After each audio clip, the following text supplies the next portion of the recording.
is it? I call it a hybrid text. I call it a biographical narrative. I incorporate a weaving together of the stories that I whittled out through the letters that I had collected assiduously over 20-something years of travelling and collecting and researching and going into archives, and have been connected with ever since. I mean, I get new ones coming to me all the time when somebody finds out about, I'm wanting to find out about this person or that person. I whittled together a timeline, first of all. That was the most important thing.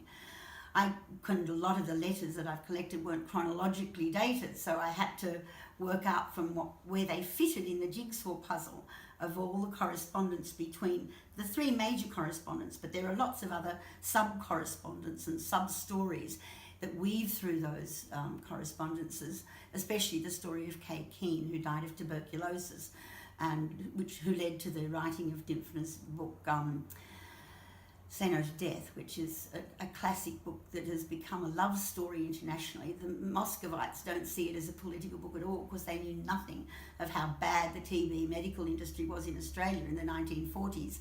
But it was written to expose that industry and the use of surgery when streptomycin was available from America. But that's another story. What was the question again? I've forgotten too. How I described the writing of it, that was basically what he wanted. Yeah.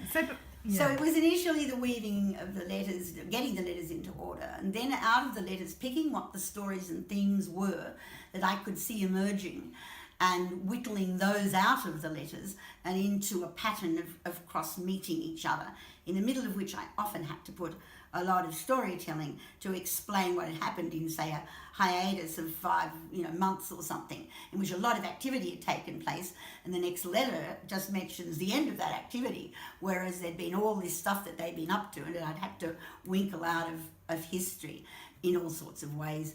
And of course, in the redoing of this manuscript, I've had Trove, I've had the International Digital Library database, and finding out everything from a press clip in the week that I hunched that it might have been, to a passenger list on a boat that I thought might have crossed Egon Kish's path when he came to Melbourne in 1934, and I went, aha, that picture is her.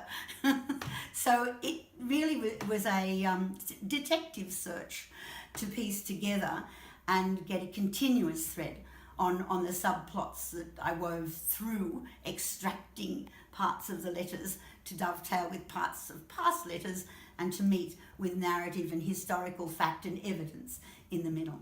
So I call it a hybrid text.